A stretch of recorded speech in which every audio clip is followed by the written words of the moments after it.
Qué vergüenza. Bien, ahí está grabando. Hola, buenas tardes. Bien, chicos. Hoy vamos. ¿Cómo hago? La tiene que contestar. Sí, sí, ya. La próxima clase. Bien. Hoy vamos a hablar, como les digo, de rehabilitación de lesiones de piernas, ¿sí? Seguimos más o menos con la misma metodología. Yo por ahí le pongo un poquito de imagen o algo que no tiene el Prentice, porque, bueno, si no se hace muy tediosa la clase, pero están buenas las lesiones estas que vamos a ver. Hay muchísimas lesiones más de pierna, pero bueno, vemos las que habla la bibliografía, ¿sí? Así que bueno, yo voy a minimizar aquí, que tapa un montón esto. Ahí está. Por favor, me interrumpen cualquier cosita si se corta internet, si no se ve algo, si quieren hacer una pregunta. Ahora me pueden interrumpir. Les dije la clase pasada también que me pueden interrumpir, activan su micrófono y me hacen la pregunta en el momento, porque si no vamos al último y después ya no le das ganas de preguntar, no le das ganas de quedarse, se corta la reunión, lo que sea, ¿sí? Así que bien, vamos a hablar entonces de rehabilitación de lesiones de pierna. En este caso, en Prentice figura la famosa pierna de tenista. Obviamente, como dice pierna de tenista, sí hace referencia a una lesión de lo que se da en el deporte del tenis. Pero no solamente en el tenis se puede llegar a observar este tipo de lesiones, sino en todos aquellos deportes que requieren, digamos, movimientos laterales, ¿sí? Con semiflexión de rodilla y obviamente movimientos balísticos, como dice aquí, de lado a lado, ¿sí? Pero más precisamente, Prentice se basa, ¿sí?, en una lesión de una distensión o un desgarro de lo que es la cabeza medial del gastrocnemio, o sea, del gemelo. Sobre todo en la inserción, ¿sí?, con el complejo del sóleo, que aquí, bueno, hay una fascia, hay tabiques, hay un tabique que divide el gemelo interno del gemelo externo, y un tabique que divide, o una fascia, ¿sí?, es un tejido que divide, obviamente, el complejo gastrocnemio sóleo. En esa fascia, ¿sí?, es bastante débil este músculo, y por lo tanto se ve obligado y traccionado desde el sóleo y por lo tanto produce ese desgarro. Más que nada por sobrecarga, como dice aquí, repentinas en este músculo, ¿sí? Acá el último habla de lo que es específicamente el mecanismo de lesión y se da por una flexión bastante brusca en lo que vendría a ser la parte del tobillo, en una flexión dorsal obviamente de la pierna, con la pierna en extensión, y obviamente eso va a producir un estiramiento brusco más allá de sus límites normales, sobre todo cuando el deportista está en semiflexión y realizando movimientos laterales balísticos. Entonces la pierna de tenista vendría a ser específicamente un desgarro, ¿sí?, de la cabeza medial del gastrocnemio. ¿Qué es lo que vamos a encontrar en las pruebas clínicas? O sea, ¿qué es lo que vamos a ver en la evaluación y qué es lo que vamos a ver también desde el punto de vista clínico? ¿Qué es lo que va a presentar este paciente, este deportista? El atleta con este tipo de lesiones suele seguir, ¿sí? No suele seguir la competencia porque es un desgarro, obviamente. Al ser un desgarro hay una ruptura, entonces, como ya venimos hablando en las clases anteriores, si hay un desgarro, ¿sí?, la sensibilidad a la palpación, más precisamente en lo que es la cabeza medial, va a generar o un dolor importante, va a haber inflamación, en el caso de que haya un hematoma, obviamente va a haber decoloración de la piel, equimosis, tumefacción, ¿sí? Y obviamente si nosotros le estiramos ese músculo, realizando una flexión dorsal del tobillo, va a generar dolor, ¿sí? Entonces el deportista obviamente va a tener un desgarro del gastrocnemio, de la cabeza medial, y por lo tanto va a tener dolor e impotencia funcional. No va a poder seguir con la competencia. Directamente habla de tratamiento y rehabilitación, Prentice, que bueno, es más o menos bastante universal, como venimos hablando, pero lo divide en tres fases. Al ser un desgarro, depende obviamente de los criterios que tengamos nosotros a la hora de observar las ecografías, ¿sí? Y obviamente dependiendo mucho de la longitud del desgarro. En la fase uno, la mayoría de las veces se va a hacer reposo, se va a realizar una compresión con un vendaje o una elastocompresión, se va a colocar frío, ¿sí?, crioterapia de distintas modalidades de las que a ustedes se les ocurre en el momento y de las que le haya dado mayor efecto. Obviamente se tiene que utilizar muletas en los primeros 24 o 48 horas, elevar el miembro por encima del nivel del corazón, ¿para qué? Para que se drene y obviamente no haya una inflamación, y nosotros tenemos que tener en cuenta que en esta zona puede haber un atrapamiento de la fascia y generar un complejo, un síndrome compartimental, que ya lo vamos a ver más adelante. Y AINES, en el caso del dolor, siempre se utilizan, ¿sí?, los analgésicos no esteroides. Luego de la fase 2, aproximadamente entre los 5 y 7 días, ¿sí? Ya va a haber un proceso de curación de este desgarro y vamos nosotros a empezar a estirar esas fibras para poder alinear y que se produzca una reorganización de nuevo. El estiramiento de la amplitud pasiva de movimiento, ¿sí? Siempre y cuando no produzca dolor, amplitud activa si la puede realizar el deportista por sí solo, y ejercicios de resistencia progresiva. ¿Dónde se van a hacer los ejercicios de resistencia progresiva? Primero los empezamos a hacer en... ¿Sí? Diga por ahí, ¿quién habla?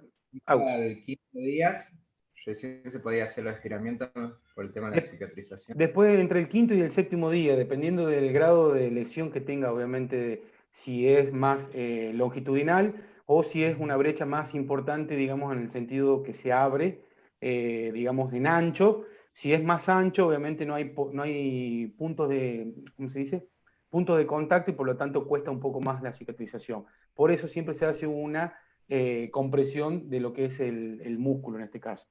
Y los estiramientos siempre se van a empezar a hacer después del quinto al séptimo día, siempre y cuando lo tolere el paciente, el deportista en este caso, y obviamente tengamos un estudio ecográfico que esté avalando, digamos, que ya está un proceso de curación en marcha. ¿Estamos? Bien, gracias. Bien. Con respecto a lo que son los ejercicios de resistencia progresiva, en este caso, los ejercicios de resistencia progresiva, ¿se acuerdan que habíamos hablado de que podíamos hacer disquiotibiales también? Bueno, se activan los gemelos, pero es un ejercicio bastante fuerte cuando el deportista se arrodilla y deja caer su peso de forma excéntrica, activando los isquiotibiales. Ese ejercicio se puede hacer, pero mucho más adelante. Y aquí habla y hace referencia a lo que es la resistencia manual del terapeuta, ¿sí? Primero, lo ideal sería, por inervación recíproca, activar y estimular todo lo que son los músculos anteriores, en este caso el tibial anterior y los peroneos, ¿sí? Laterales, como realizando una resistencia en la dorsiflexión del pie. Y luego, sí, recién hacer una activación de lo que es el gemelo y más precisamente la cabeza medial. Una vez que se haya terminado la sesión, aquí no lo dice, pero bueno, en vez de recomendar calor, ¿sí? Yo recomendaría hielo. ¿Por qué recomendaría hielo? Porque obviamente se va a producir un proceso de inflamación en ese momento, porque seguramente que si hacemos estiramiento y empezamos a reactivar las fibras o reclutar fibras musculares, va a haber procesos inflamatorios. Entonces, antes que realizar la termoterapia la utilizaría al principio de la sesión para justamente relajar y distender y aumentar la temperatura, la hiperemia, y para que llegue más sangre al músculo, ¿sí? Utilizaría la termoterapia. Cualquier modalidad que a ustedes se les ocurra, pueden ser de infrarrojo, ondas cortas, todos tienen su modalidad de temperatura, digamos, y al último de la sesión, para que obviamente no haya dolor y para que produzca un efecto antiinflamatorio, se utilizaría hielo o crioterapia, de la modalidad que ustedes tengan. Luego en la fase 3, el programa ya de carrera progresiva, siempre y cuando, aquí no nombra mucho lo que es las ecografías, pero en el deporte se utiliza mucho el diagnóstico ecográfico, sobre todo deportistas de alto rendimiento, y más precisamente hablando en el caso de un tenista, como por ejemplo de un tenista que esté en el ranking, en el top 10, ¿sí? Entonces se utilizan las ecografías semanales para evaluar la progresión. En el caso de que ya haya una buena cicatrización y empiece el deportista a realizar todos los ejercicios, ¿sí? De lo que es sin realizar el deporte específico. Vamos a empezar con la carrera progresiva, retorno gradual a la actividad, siempre y cuando lo tolere el deportista, obviamente con vendaje, con todos los cuidados necesarios, y mantenimiento del estiramiento y la potenciación. Siempre mantener primero el rango óptimo de movimiento y después realizar la potenciación, ¿sí? Millones de formas para realizar la potenciación. Luego de esto, luego de la lesión esta de pierna de tenista, ¿sí? Que directamente es un desgarro del gemelo, Prentice habla directamente de un desgarro específico de la cabeza medial del gastronemio, pero en sí es un desgarro, o sea, se trata igual que los anteriores que estuvimos viendo. En cambio, aquí ya habla de un síndrome de la exostosis de la espinilla. El síndrome de la exostosis de la espinilla no es ni más ni menos que el dolor, ¿sí? De la tibia en la parte anterior o en la parte posterior. Si nosotros nos palpamos y nos tocamos nuestra pierna, como lo hace aquí en la imagen del deportista, podemos observar que por la parte anterior tenemos como un filo, ¿sí? Ese filo se lo domina espinilla y obviamente la exostosis es, digamos, la parte externa donde está alojado el tibial anterior. Entonces, esta lesión, ¿sí? Por sobreuso, como dice aquí, es una lesión músculo-tendinosa, que se suele dar en atletas que no están en buenas condiciones preparados físicamente, ¿sí? Como el profe en este momento. Por lo tanto, estas lesiones van a generar, o mejor dicho, va a generar un dolor a lo largo de lo que es la cara anterior de la tibia, ¿sí? O de la espinilla, como suele decir aquí Prentice, o en la parte posterior, precisamente donde está alojado el tibial posterior. Entonces vamos a tener dos exostosis, ¿sí? La anterior y la posterior. Va a haber obviamente localizaciones distintas, se dan de distintas maneras. Suele producirse por dolores y sensibilidad en el sentido lateral, también en la parte de la tibia, sobre todo en el compartimento anterior. Nosotros tenemos un compartimento anterior, un compartimento lateral, un compartimento posterior superficial y profundo en la pierna. Todos esos están englobados por fascias, ¿sí? Por tejido que es bastante, digamos, tenso si no se trabaja y si no se realiza estiramientos de la fascia. Entonces eso va a generar compresiones y obviamente puede producirse, en este caso, las lesiones de la exostosis anterior de la espinilla. El dolor suele producirse a raíz de lo que es el golpe del talón durante la fase de apoyo de la carrera, ¿sí? Más precisamente cuando el tibial anterior está débil.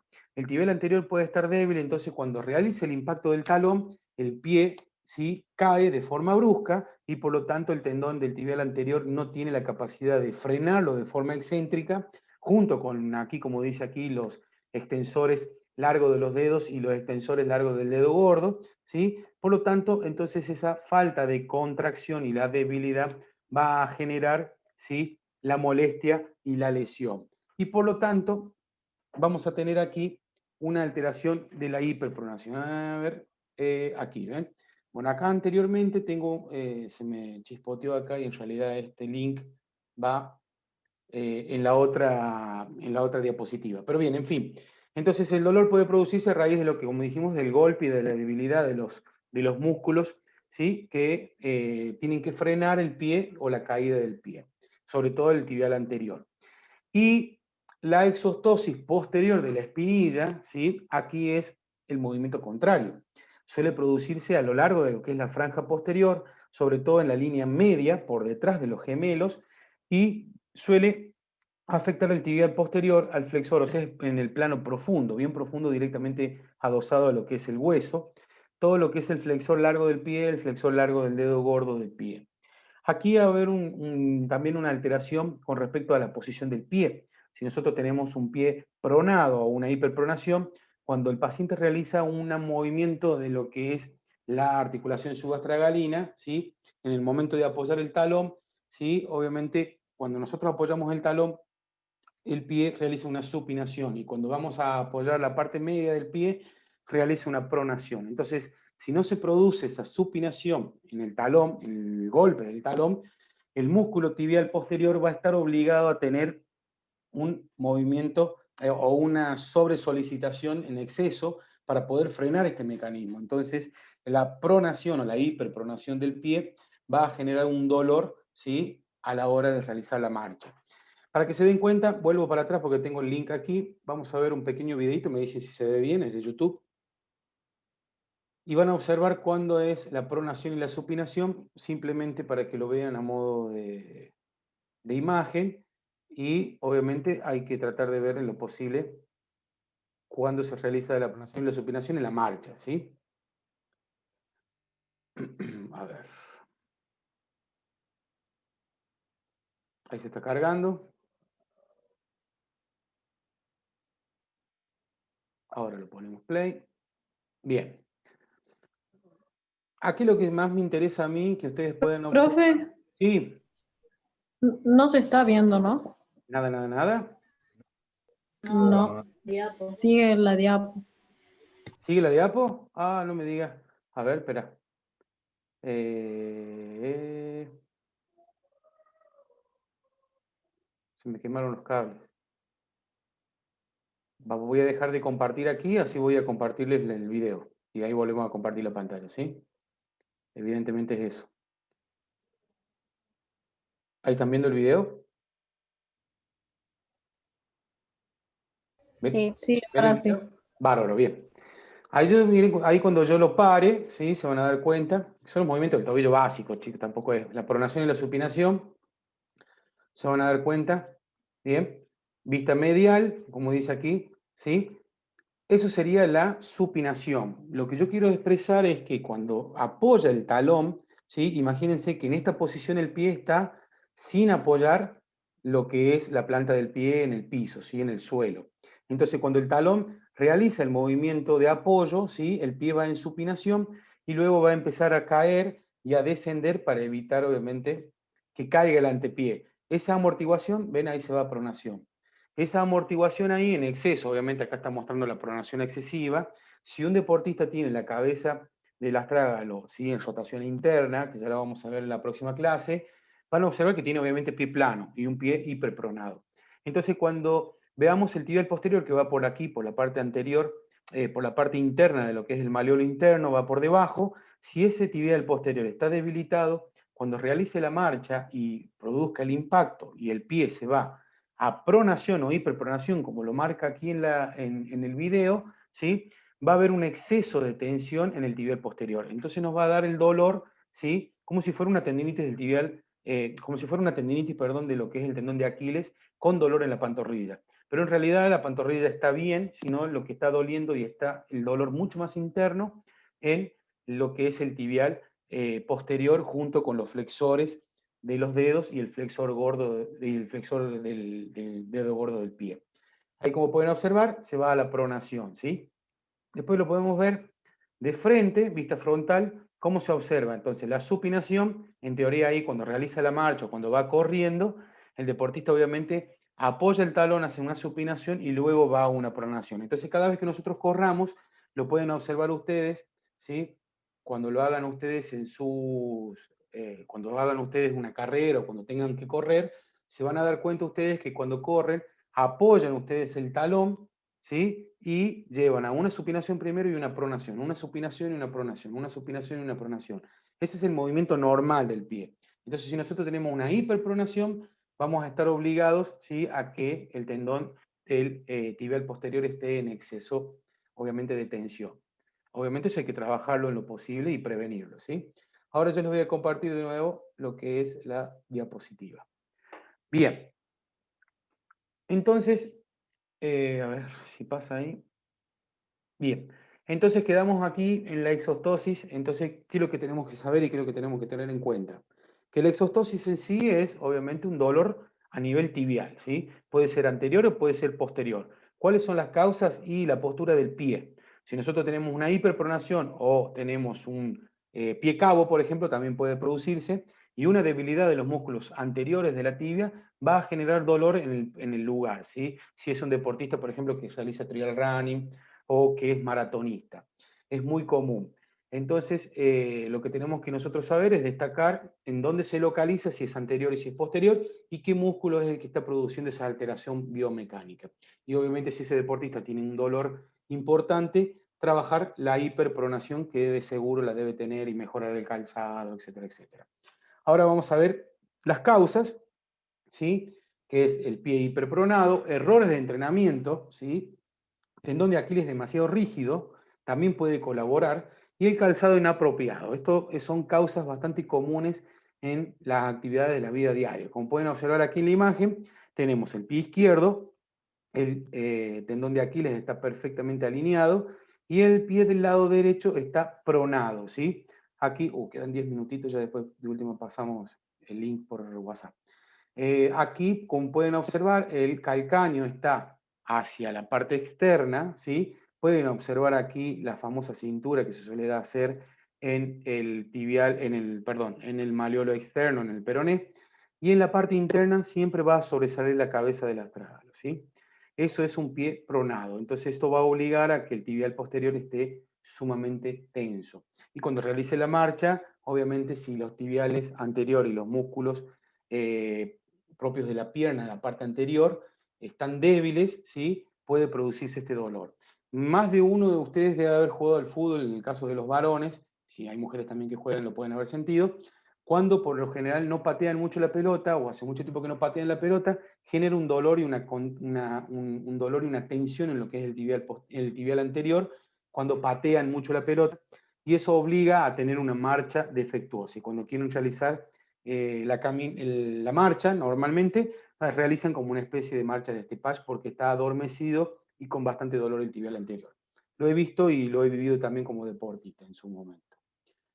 Bien, ¿qué es lo que vamos a observar y qué es lo que vamos a encontrar? Diferenciar, el dolor, ¿sí? Si es anterior y si es posterior, y en qué músculo está afectándose para obviamente corregir la biomecánica. Aumenta con la intensidad del trabajo, ¿sí? Obviamente si el deportista aumenta la cantidad de kilómetros que tiene que correr o la actividad en sí, el entrenamiento, va a generar cada vez mayor dolor. Cuando cesa la actividad, ese dolor termina por desaparecer en reposo. Sensibilidad al tacto, sí, obviamente, dependiendo de la zona donde lo refiere el paciente, pero por lo general son dolores sordos, como se dice. ¿Por qué? Porque son dolores generalizados en la pierna y el paciente no sabe cómo expresarlo más que una puntada. Debilidad en los músculos, ya sean anteriores o posteriores, dependiendo de la localización del dolor. Eso es lo que vamos a encontrar en estos pacientes.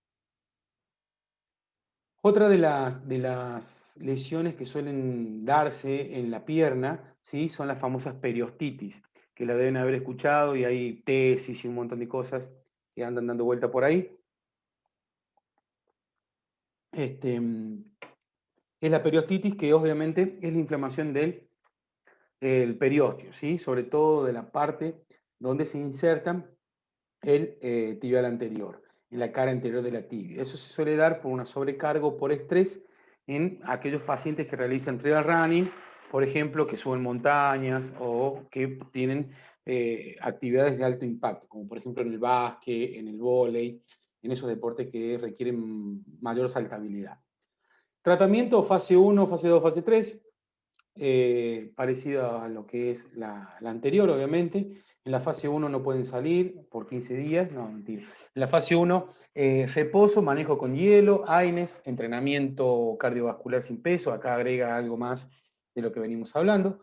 Correcciones biomecánicas hace referencia justamente a empezar a trabajar en ese pie pronado o hiperpronado, o obviamente en la rigidez y en la tensión del tendón de Aquiles, y si hay una debilidad del tibial anterior, trabajar sobre eso. Potenciación del tren superior, porque bueno, eso se hace en cualquier lesión de cualquier índole del miembro inferior, siempre se trabaja el tren superior, nunca se deja de trabajar.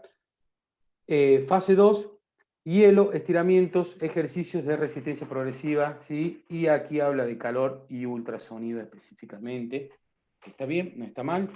Podemos agregar un montón de cosas más. La fase 3, programa de carrera progresiva, estiramiento de potenciación, gesto deportivo, hielo después de la actividad. Ven, aquí nombra el hielo, como les decía al principio. Aquí habla de lo que es el frío y la crioterapia y los beneficios que tiene antiinflamatorios después de cada sesión, sobre todo en este tipo de lesiones. Luego, En cuanto a la fase 1, se corta. En cuanto a la fase 1, las correcciones biomecánicas también entrarían. ¿Entraría qué cosa? ¿Bien ahí o no? ¿Entraría qué cosa? Faltó la parte que entraría. No sé. Por ejemplo, para acomodar la rotación del astrágalo o una sesión Sí. de osteopatía, sería buena eso también. ¿Sí? Sería muy bueno, pero no hay que descartar en este caso, digamos, los ejercicios, porque yo, por ejemplo, te puedo corregir, digamos, la rotación interna del astrágalo, pero si no hacemos ejercicio, eso se va a volver de nuevo a su lugar, porque hay una debilidad, ¿sí? Sí. Hay que tratar de que, obviamente, en conjunto con el osteópata, por ejemplo, el kinesiólogo que se dedica específicamente a las lesiones deportivas, trabaje en un programa de ejercicios específicos para mejorar, en este caso, la hiperpronación. Hay millones de ejercicios. ¿Y en cuáles se basan? Se basan en el fortalecimiento, porque el descenso de la bóveda plantar es una debilidad muscular pura y exclusivamente del tibial posterior. Hay que trabajar eso. En el caso de los... Sí. Decime.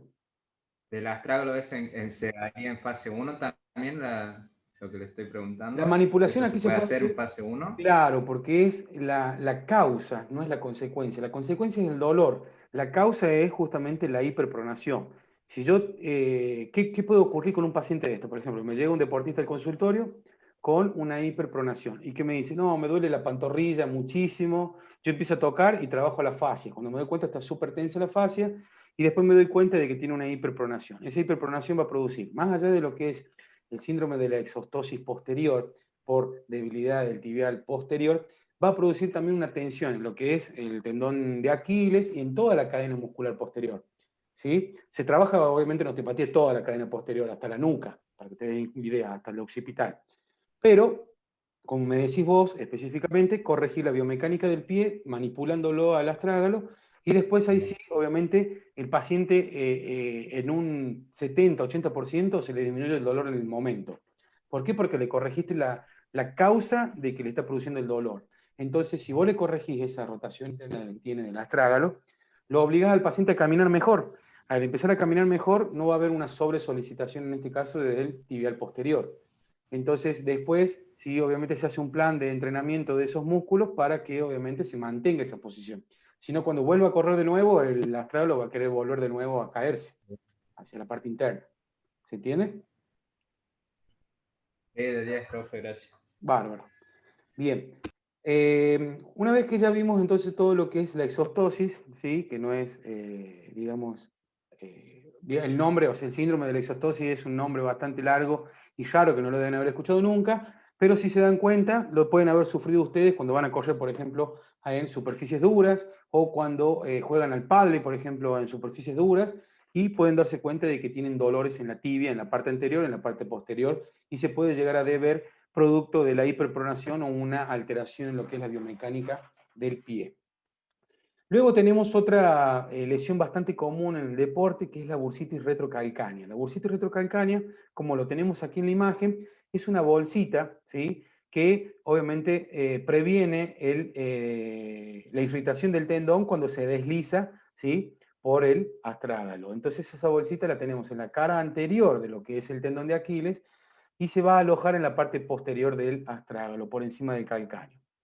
Entonces, esto ¿sí? Se suele confundir con una tendinitis de Aquiles y muchas veces esa tendinitis de Aquiles se trata de una manera y no se va el dolor, y no se va el dolor, entonces obliga al kinesiólogo a cambiar de terapéutica, digamos, a cambiar de objetivos y buscar en lo posible la bursitis, la inflamación de esta bursa.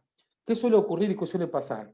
Que el deportista no cede el dolor y que lo que hace el deportólogo y infiltra, ¿sí? Le aplica corticoides en la zona. Automáticamente se va el dolor, pero puede después de 30 días volver de nuevo ese dolor porque se puede volver a inflamar. ¿Por qué se puede volver a inflamar? Y porque hay un error, ¿sí? En la biomecánica, evidentemente. Si hay una alteración en la biomecánica, ese astrágalo puede irse en posterior y el tendón de Aquiles estar muy tenso, por ejemplo, va a obligar y va a seguir irritándose. Por más corticoide que tengas en la zona, si no corregís la biomecánica, queda un minutito y ya se corta, ¿sí? Si no corregís la biomecánica en este caso, obviamente se va a seguir produciendo el efecto y la inflamación. Cortamos aquí, yo ya les paso el link de nuevo, así continuamos, ¿sí?